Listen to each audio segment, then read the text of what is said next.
Hi there, welcome to Tap the Conversation. Ultimately, you're in business to make money. But do we always get that? That's the big question. Do entrepreneurs always understand what it means to be profitable?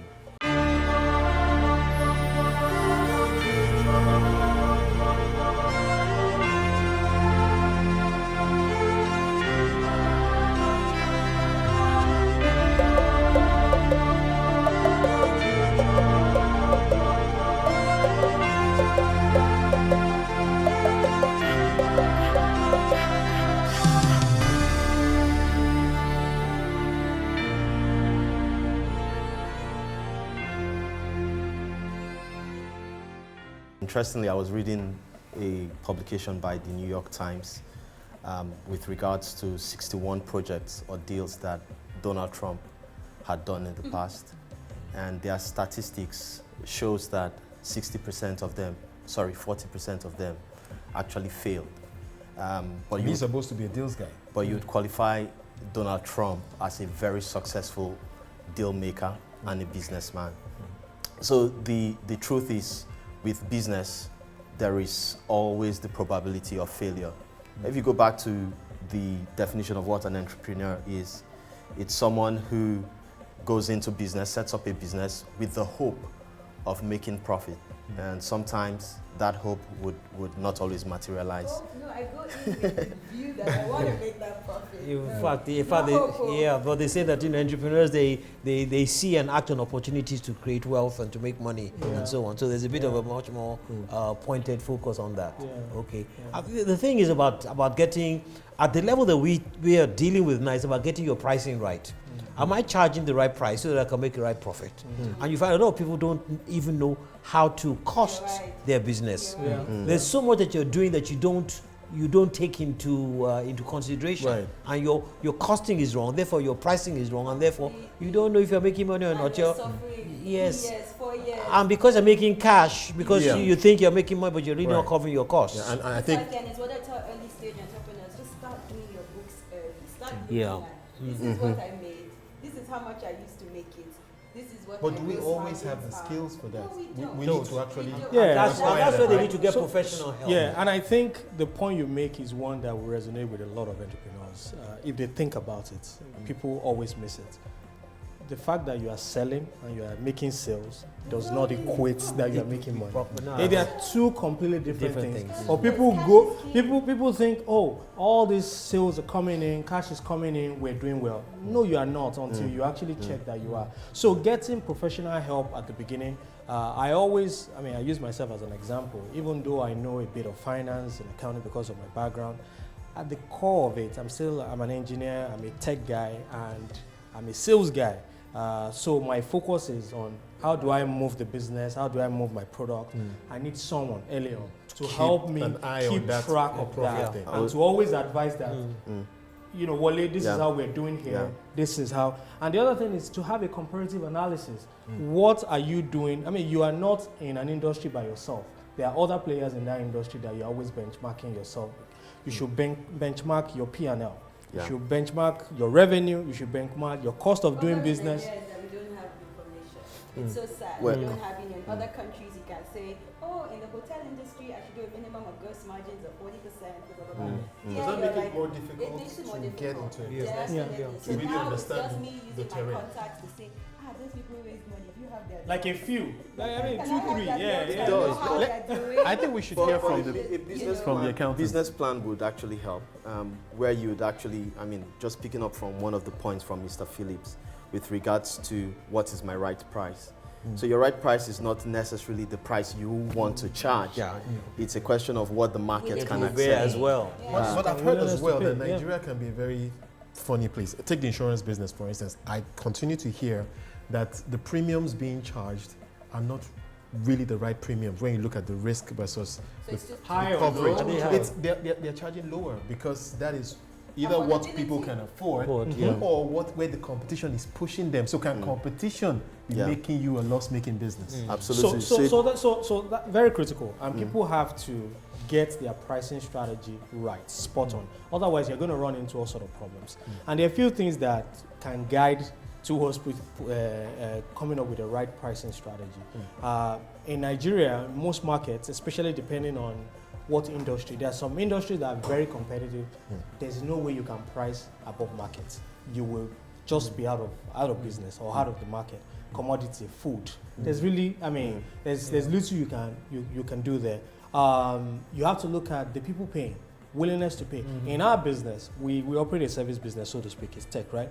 If you are, especially in the B2B business, if I go to one bank or one card scheme, I price based on my perception of how they value what I'm bringing to them. Yeah. Today, I mean, I've sold product to 3 different customers at 3 different prices. Same program. Exactly the same thing. That's the way, it's really about. That's the way services Make are. sure you don't leave money on the table, and you have to be. Mistake people make when I see entrepreneurs, they talk about using their cost to arrive at a price. It's wrong. Cost-based pricing is very wrong. You will leave a lot on the table. You will lose so many customers. You would just wonder, what are my competitors doing that I'm not doing? It's not really a right way. But can we go back to the point? Because it's a reality. We have so many businesses today that either because of the competition or other factors, they are not charging what should be a profitable margin on their business, or a sustainably profitable margin. Do you have thoughts on how you fix that? Do you add something to that so you can now? How about you fix your costs? I'll say, interesting point. But I mean, if a bank comes to me today and says they want to sell a mortgage, right? I'll tell them, give me your offer. And then I'll get the offer and go to another bank and say, this is the offer the guys are giving to me. Can you drop your interest rate? Yeah. That is what I would do as a sensible customer. So businesses have to anticipate that. Yeah. And then they need to decide, what is my walk-away point. That walk-away point is the point where if I go below that, I'll not be turning a profit. So you need to be sure of what that is. Cost figure you're talking about. Yeah. Ultimately, I think as a business, and that's where the planning and the strategy comes in, you have to make a decision on when you want to be profitable, or how far you would go with your losses before you're profitable. Yeah. My strategy can be that I want to have a lower price than the competition because I want to grow volume and have people coming to me first. And I'll take the hit for the first 2 years. Yeah. But I know I'm building a customer base, I'm building a brand, I'm Absolutely. building awareness, and that after that I'm just So there are some benefits beyond profit that you are getting. Deliberate about that. Otherwise, you run out of business. You have to be. Deliberate about it. Yeah. At least cover your costs or whatever. But you need money behind that. You need capital to push it to Yeah, get things exactly. going. So I think we just need to be more sensitive to these issues, pricing and the less commoditize your product, so to speak, the easier more it is. margins. But where you find that the minute you get into something, in another 3 or 4 weeks, that's why Everybody's you end in up there. protecting you. I don't want to tell anybody about it because everybody else jumps on the bandwagon. Yeah. And then they're competing, and you find some people don't have the same cost structure as yourself. Because you find again that if you're setting up a proper organization in which you're dealing with all the governance issues, you find that your costs are different. You say that, look, I'm going to charge you for training my people, I'm going to charge you for doing this and that, because that's the cost component that allows you to give you value. But then you do that, and the guy next door who says, I don't want to train anybody, I'm bare bone, and they're charging at half your price, the customer will always go to what they perceive to be, yes, you might be there, 4 or 5 years later, more sustainable business, but the point is for today, you're going to be suffering. So, and it's a tough environment, no doubt about it. So we may need to begin to think of, smart ways to deal with the situation. And one perhaps could be how you can make the most of your assets. So beyond the core business that you're doing, businesses have assets. Is there a way to get more out of those assets, like buildings, or cars, and so forth? Your thoughts about that? Right. So what we've seen with regards to assets, first of all, if I'm advising a company or a business, is you need to think about what the value would be for that asset if I recover it from use, or what would be the value from recovering it through sale. So there are certain times you have to bite the bullet, because when you look at your cash flow into the future and compare it to the cash flow, if you sell that asset, you may be better off selling that asset. You also need to think about, well, do I necessarily need to sell it outright, or can I work with some structures like a sale and lease back. So Right. I sell now, We're seeing that I raise cash in flow, some industries now. and then I lease it back from the person. So this is a perfectly normal transaction, which, I mean, in many industries is quite a way of unlocking value from the asset while you're still using the asset. Yeah. What about the loss-making business or the subsidiary or the unit? How do you deal with that? When do you make that call to let it go? Me, I'm not that big. Sometimes it could be an emotional call, but that could be the sensible call. So we are doing that not at the business level, but at the product level. Right. So we've over the last 3 to 4 years, we've developed several products in fintech, mostly because the market has sort of guided us towards looking at those ventures. I tell this story all the time. The very first product that I built as an entrepreneur has not earned us $1. Maybe tomorrow it will change. I'm very hopeful, but we've not earned anything from it. But what else has given us is a way to learn about where the market was going and a way to quickly pivot to those areas. So I think it depends on, so, and that product is still there, it's, So you put it on the it's on the back burner server for now. somewhere, it's not costing us, Yeah. we've already spent some cost, exactly, But and you're one seeing day the an cash opportunity coming can out of come, this side. and then- But exactly. You- I like you have how to he said that focus. we went into it and we kind of made the decision Yeah. that it's not, this thing maybe is not taking us in the way we want to go, and they were able to learn from that and quickly move on. And I try to make people think in that way, that learn from it, cut those losses, and move on. you know? Absolutely. And if you've it's got an important. array of products like you described, you find that sometimes a lot of cross subsidization going on. Yeah, yeah, And, yeah. and so at the end of the day, you take the look at the total thing. Yeah, we're coasting along well, but when you begin to sort of look at each one, you say, "Wow, this Some one is really actually- costing us a lot of money." But This- it's this is- helping to Yeah. to This create is a that. very interesting point. Yeah. Because what are you laying out as capital for your business? Yeah. It could be funds, it could be know-how, it could be reputation. So in your example, it's know-how. So you've learned, you've gotten some experiences. You can put that on the table and develop a new application. So it's not all the time that what you use to fund the business is necessarily cash. Yeah. Sometimes you're bringing your reputation in the oil and gas industry. Just being a Nigerian can get you on as a shareholder in an oil and gas business. So those are some of the things you need to And think of. another point I wanted to bring up in this OP&L story is the line item for amortization and depreciation. A lot of entrepreneurs, They don't even know what that means. the first time they see it in their books, they are wondering what's that line and why is it taking so much of my yes? And I think entrepreneurs have to pay attention to it to the point of asset. For us in technology business, one of our biggest assets are those software that we built. I remember the conversation we had with, in fact, it was your firm several years ago when we were talking about how do we value this software? How do we place a value on it? And how far out do Can we you have depreciate? it? I said, no, leave it there forever. It's like 25 years. And he said, no, it can't be more than 5 years. I said, no. You guys you're auditing me like I'm an agri business. No, I'm not. Agri can give you money quickly. I do agree. You get money interesting. quickly.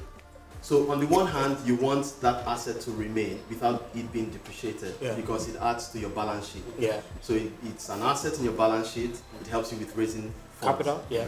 But on the other hand, what accounting is looking at is what is the useful life of that asset. And that was the argument because we told them that we're always adding to it. Yeah. Every year And we then go you back add. Yeah. we go back to the drawing board and say, how has the market changed? What do we need to change Yeah. with this product to extend the life?